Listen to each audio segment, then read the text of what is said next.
ना तो आपने कभी बताया कि ईश्वर है या नहीं, ना आपने कभी यह बताया कि स्वर्ग है या नहीं, ना आपने कभी यह बताया कि आत्मा मर के कहां जाती, पुनर्जन्म होता कि नहीं।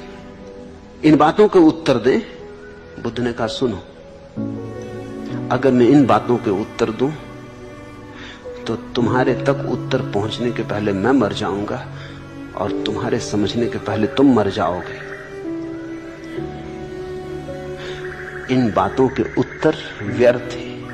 ये तो ऐसे हैं जैसे किसी आदमी को तीर लग गया हो और वो मरने के करीब पड़ा हो और मैं उससे कहूं कि ला मैं तेरा तीर खींच लूं, और वो कहे रुको पहले मेरी बातों के उत्तर दो। ये तीर किस दिशा से आया, ये किसने चलाया, चलाने वाला मित्र था कि दुश्मन था, भूल से लगा कि जान के मारा गया, तीर जहर बुझा है या साधारण है, पहले इन बातों के उत्तर दो।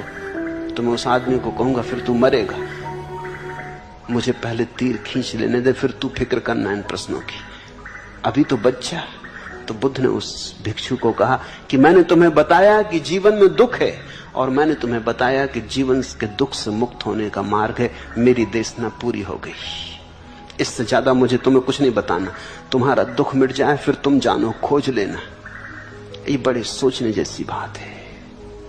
बुद्ध ने ऐसा क्यों कहा? क्या बुद्ध ईश्वर के संबंध में उत्तर नहीं देना चाहते थे? बुद्ध जानते हैं कि तुम ईश्वर को भी दुख के कारण ही खोज रहे हो। जिस दिन दुख मिट जाएगा तुम ईश्वर इत्यादि की बकवास बंद कर दोगे। ईश्वर भी तुम्हारी दुख की ही आकांक्षा है कि किसी तरह दुख मिट जाए। संसार में नहीं मिटा तो स्वर्ग में मिट जाए।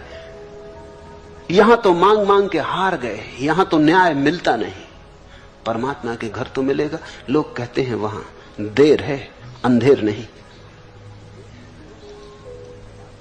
कहते चाहे देर कितनी हो जाए, जन्म के बाद मिले, जन्मों के बाद मिले, मरने के बाद, लेकिन न्याय तो मिलेगा, अंधेर नहीं है। लेकिन तुम्हारी आकांक्षाएं अपनी जगह खड़ी। तुम कहते हैं कभी तो भरी जाएंगी, देर है अंधेर नहीं।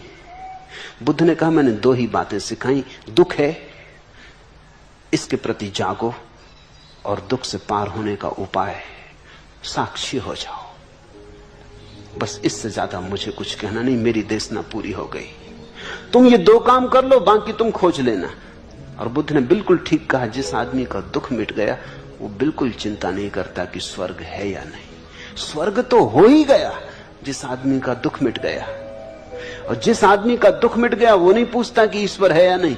जिस आदमी का दुख मिट गया वो स्वयं ईश्वर हो गए।